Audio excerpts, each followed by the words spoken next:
everybody, welcome back to Frontier Mentality. So, can you believe it? It's been a year.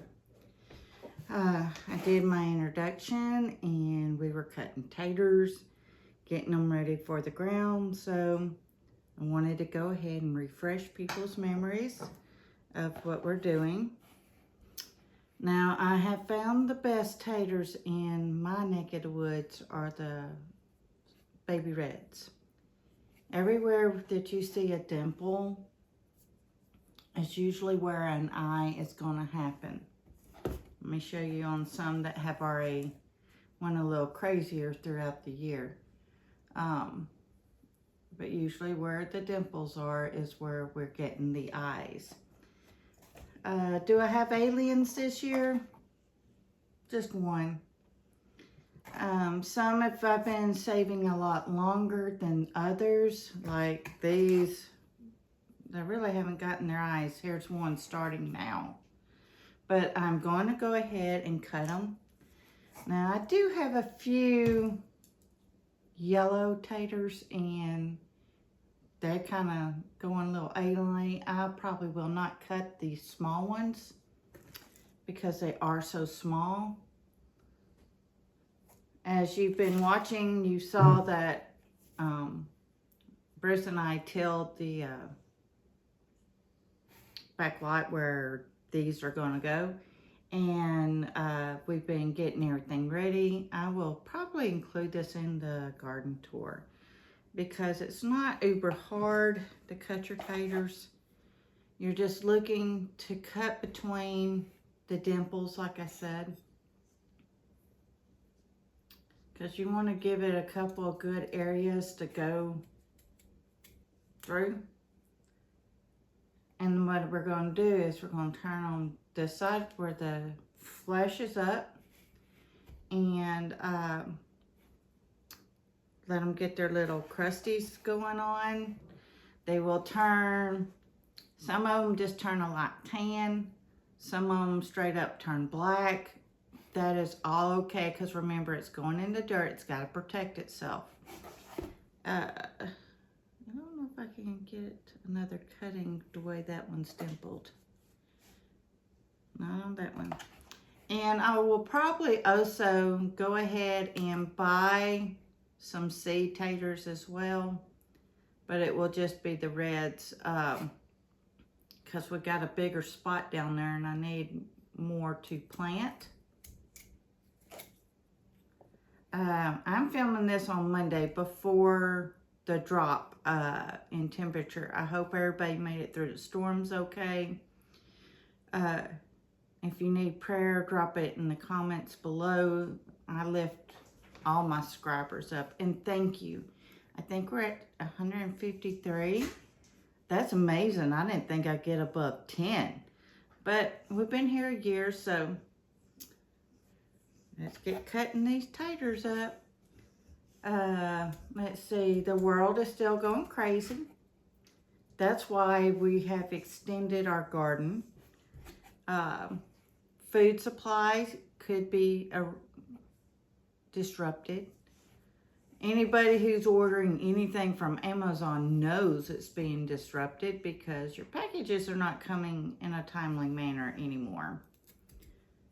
Maybe it's just me, but I haven't been getting my packages on time or not at all and having to get refunds. So I'm sure that's probably hurting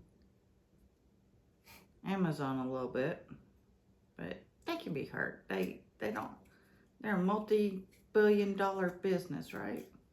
Besides, we should really shop local and help our small business men and women anyways.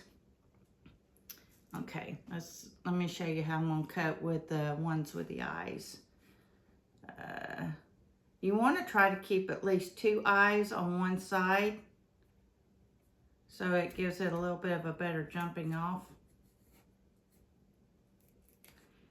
Do I have to cut them? I've gotten that question too.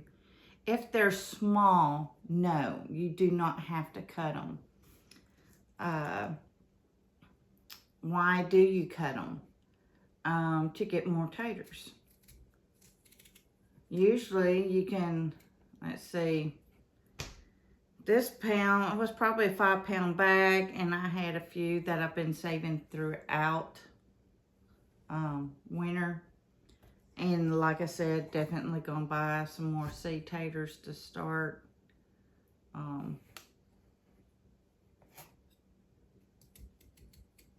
And I want to show you this.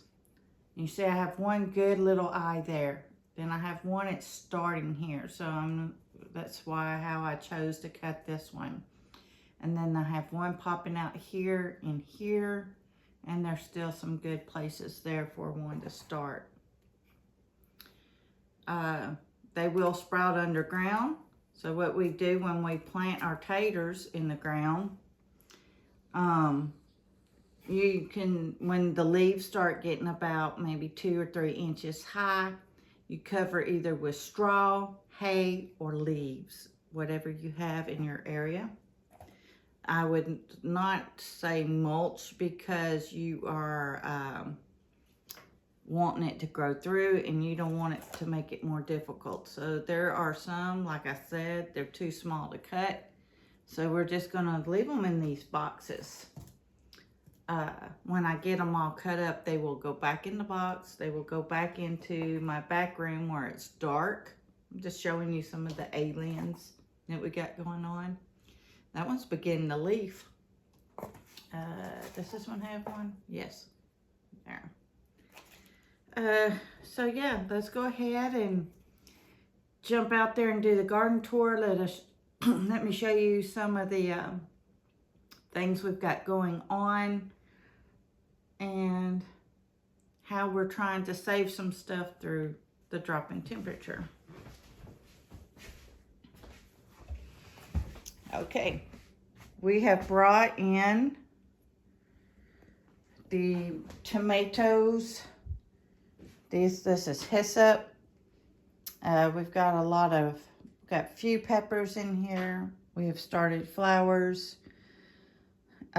Same deal going on with the eggplants and the jojo berries, peppers. You see that I've thinned the sweet potatoes down again, and that the mulberries are getting their leaves. So we've got taters taken off in all directions in here, which is fine. When will they go in? They usually go in on Mother's Day weekend, the sweet potatoes. Your Irish potatoes, which is what we were working on, actually goes in the ground around the middle of March. It's always how I've done it, and I've had great success at doing it like that. Ooh, we're getting some sprinkles. Let me fix something real quick. I don't want my pants getting wet. So we're rolling them up a little bit and going to be high watering. So we have tilled this garden. It's usually where all of our peppers go. It's sprinkling now. The cherry tree is just now getting its little leavies. All of the, we have 8 peach trees in the ground now, and they all have gotten their leaves. Okay, here we've got some round turnips, butterhead, the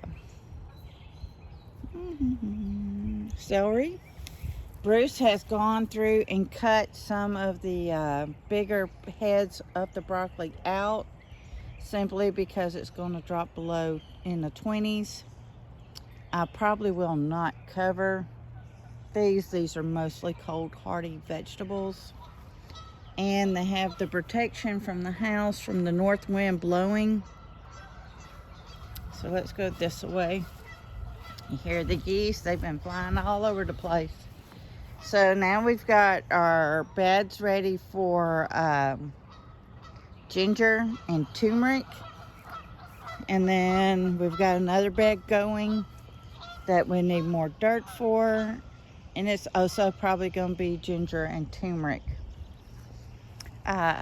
You see all the beautiful yellow flowers, all of that's going to seed. Yes, you can eat the flowers. We add them into salads. and they straight up taste like cabbage. So we're dwindling down on the kale. It's getting smaller as we go. We're eating it as much as we can. There's our lamb's ear. We still waiting. Oh, we got some sprouts on some onions, y'all. Look at that. How beautiful. Makes me happy when we see food actually doing its job, growing. Oops, you fell over. Let's push you down a little bit. But all of the reds are beginning to get their little baby leaves. There you go. There's some more of the kale there. The cilantro. So we're going to put strawberries in this bed and in the grow tower. Now the amethyst grain that we will be growing is actually going to go in this bed right here because it's going to need the support of the fence to help hold it up. And all the growth that you see right here is dead nettle. I will be coming back out and I will be trimming some more of it because it helps during allergy season, and I do suffer from allergies. Even though all this beautifulness is bloom, we pray that God protects these trees and gives us some plums maybe this year. Okay, here is the mowing. I am fixing to do that video next. So actually, you'll see this video first if you watch the garden, or I mean the herbals. Okay, yesterday I transplanted right there with that ring, and where is it at? Down there. Those are peach trees. Here is another one here and another one there. I put in the far corner, I'm not gonna go in there today. The far corner in the dog lot where the, okay, let's see if we can zoom in. Where the wood is down there, I put 3 blackberry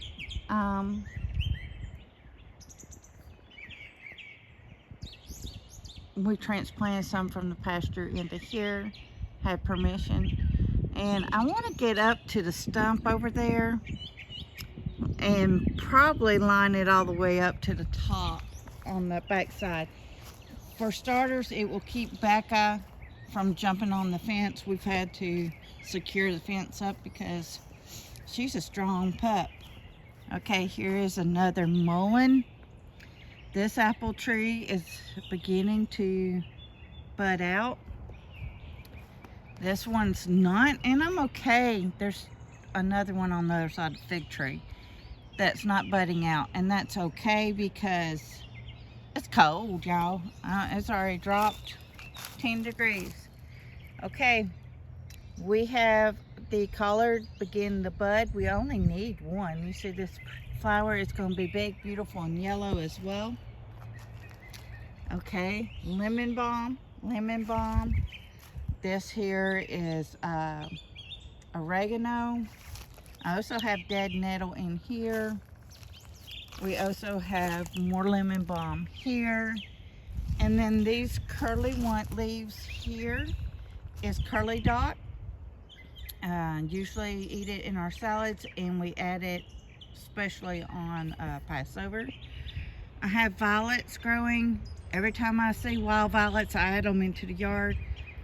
The flowers and the leaves are edible. My youngest grandson says, they're yummy, Nana, they're yummy.